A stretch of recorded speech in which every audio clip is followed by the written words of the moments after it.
파운드리는 사실 삼성에게는 이제 애물단지였기 때문에 이 애물단지가 이제 중국까지 진출하면서 새롭게 이제 미운 오리 새끼에서 백조가 될 수 있을지 그런 계기가 될 수 있을지 한번 재사하게 살펴보도록 하겠습니다.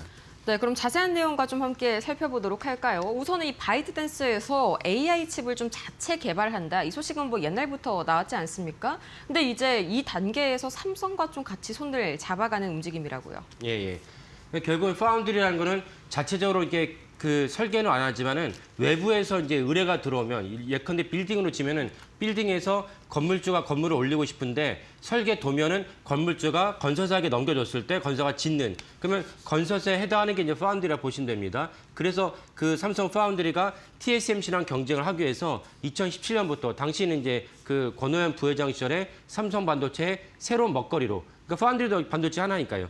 그 새로운 먹거리로 시작을 했는데 어느 시점에선가 TSMC와는 기술적 경쟁력이 좁혀지지 않고 오히려 넓어지면서 실질적으로 TSMC가 제조업체인데도 불구하고 영업이익률이 70% 육박할 정도로 막강한 기업이 됐습니다. 하지만 삼성 파운드리는 그거보다는 훨씬 뒤처지면서 심지어 작년에 제가 애물단지를 표현했던 것은 단지 비하하는 것이 아니고 네. 삼성 파운드리가 작년에만 영업 적자가 무려 4조 원대로 그것도 제가 볼 때 보수적으로 봐야 될 것 같습니다. 4조 원대로 이제 추정이 됩니다. 그러면 4조 원대로 추정했던 삼성 파운드리가 이제는 그 일론 머스크의 어떤 주문, 그다음에 이 바이트댄스의 주문에 따라서 적자에서 흑자로 반전한다면 삼성의 어떤 재무제표에는 크나큰 영향을 끼치지 않을까 싶습니다. 네, 이 사실 4조 원이라는 애물단지가 효자가 되려면 그만큼 좀 물량도 상당히 확보가 돼야 될 텐데 이 바이트댄스의 프로젝트명이 시드칩이거든요. 대체 얼마만큼의 지금 물량을 좀 생각을 하고 있는 걸까요? 예, 로이터는 어떻게 보도했냐면 최소 10만 개를 추론칩, 그러니까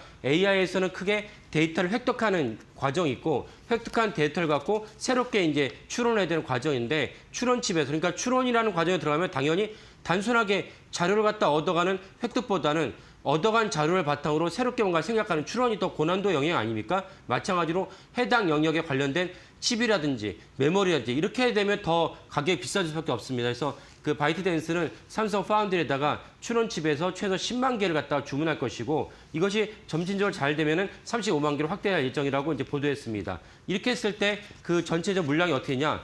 그 매출이 어떻게 되냐? 약 1,600억 위안, 우리나라 돈을 환산하면 31조 원 정도 되는 엄청난 규모로 자라나게 됩니다. 그래서 사실은 이제 그 바이트댄스가 야심차게 이제 그 칩 분야에 진출하다 볼 수 있는데 다만 여기서 이제 보다 이제 명확하게 말씀드리고 싶은 부분은 무엇이면 30조 원이 넘는 바이트댄스의 이제 칩 매출 규모가 네. 엔비디아 칩도 포함되어 있다. 그러니까 그 바이트댄스가 엔비디아를 제치고 삼성에서 생긴 그 칩만 갖고 생성 AI를 갖다 구현한다는 것은 당연히 아니고 엔비디아 칩을 가져와서 엔비디아 칩 어떻게 가져오냐 말하면 의문 다시지만 또 저희 코너를 쭉 보시면 아시겠지만 트럼프 대통령이 너네가 엔비디아한테 그 세금 같은 거로 수수료를 납부하면 내가 승인해주겠다. 그래서 H백을 갖다 승인해주려 하지 않았습니까? 이런 맥락에서 엔비디아 칩도 구매를 하고 거기에 일부를 갖다가 삼성이 이제 제공하는 추론 칩도 있다라고 보시면 되겠습니다. 아니 근데 분명히 여기에는 자체 개발 칩이라고 되어 있는데 이런 식으로 간다면은 자체 개발 독자 칩이라고 하기에는 조금 어폐가 있지 않을까요? 예, 그렇게 이제 오해도 할 수가 있죠. 그래서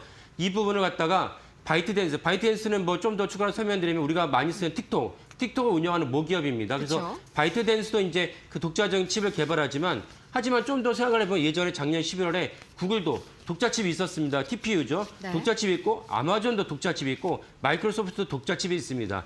애플은 생산력 AI 에서는 뒤처지긴 했지만 애플은 일찌감치 CPU랑 퀄컴의 를 대체할 수 있는 AP도 독자칩을 개발하고 있습니다. 그러니까 이런 독자칩들이 별도로 다 있다. 하지만 이런 칩들은 모두 엔비디아를 기반으로 해서 거기다가 이제 보완하는 차원에서 독자칩을 개발한 것이 바이트댄스만 그 예외적으로 볼 수가 없고 심지어 이제 그 중국의 같은 기업에서 할 수 있는 바이두, 알리바바 역시 독자칩을 개발하지만 여전히 엔비디아 칩을 근간으로 독자칩을 개발한다. 이렇게 보시면 되겠습니다.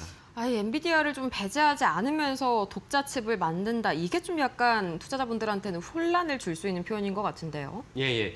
그래서 그걸 기술적으로 좀 자세하게 설명을 드린다면 네. 예를 들면 엔비디아 칩은 화가가 물감을 그리는데 이 화가는 능력이 좋고 정교하기 때문에 물감의 색상이 이렇게 해요. 뭐 어림잡아도 우리가 잘 떠오르지 않는데 이렇게 색상이 필요한 정도로 정교한 그림을 그리고 싶어 해요. 근데 사실은 어떤 고객사들은 이렇게 색상이 필요하지 않다. 그쵸. 우리는 최종적으로 엔드 유저에게는 한 100만 개 정도만 해도 충분하다. 100만 개의 색상만 해도 충분하다. 그럴 수 있지 않겠습니까? 그러면 100만 개의 색상이 필요한데 굳이 엔비디아에 이렇게 색상이 필요하잖아요.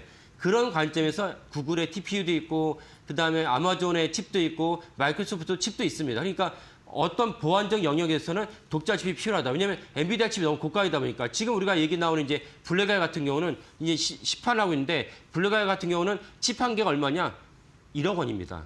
그전에 또 호퍼 같은 경우는 한 그 7천만 원 정도였고 이런 맥락에서는 사실 비교할 수 없을 정도로 칩 단가가 너무 비싸기 때문에 빅테크들 입장에서는 그 많은 칩을 갖다 쓰기는 하지만 일부는 최종적으로 엔드 유저 입장에서는 사실은 한 100만 개 정도 색상만 충분하다. 그래서 이제 보완을 하기 위해서 그 자기들 독자 칩을 개발한다. 이 설명을 갖다 들으시면 그럼 작년에 구글이 TPU를 내놨을 때 엔비디아 주가가 떨어지고 우리나라도 갑자기 그 소동이 있었는데 소동이 사실은 불필요했던 것이고 너무나 많은 과민 반응이었던 것도 알 수 있는 대목입니다. 그렇죠. 구글의 TPU가 좀 가성비 칩으로 각광을 받는 거지 엔비디아의 그 기능 자체를 완전히 좀 뺏을 수 있다 이런 건 아닌 것 같습니다. 그렇죠. 확실히 예, 예. 또 다른 그런 어떤 수요가 있는 것일 거고요. 예.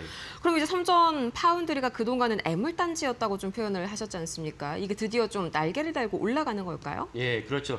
삼성의 파운드리 애물단지였던 이유는 뭐냐면 수율에 있어서 3년 전까지 보면 수율이 얼마 전에 15%였습니다. 15%면은 생산을 안 하니만 못합니다. 그쵸. 제가 어제도 말씀드렸지만 절반 정도 50% 수율도 사실은 안 하니만 못할 수 있거든요. 왜냐하면 거기에 그 생산 과정에서 또 다른 데서 수율이 결국 공정이 필요하고 그러다 보면 수율이 낮을 수밖에 없기 때문에 최소한 70%는 돼야지 수율이 좋다고 볼 수 있고 양산하면서 실질적으로 영업이익에 기여할 수 있다 봐야 되는데 4년 전만 해도 삼성전자 파운드리의 수율이 15%였으니까 이게 참 난감한 상황이었는데 네. 작년 한 정확한 1년 전부터 보면은 재작년 12월부터 삼성전자 파운드의 수율이 급격하게 올라옵니다. 그래서 이제 올라오다 보니까 우리가 어떤 뉴스를 작년 여름에 들었냐면 일론 머스크가 삼성전자 파운드리에다가 일감을 맡겼다.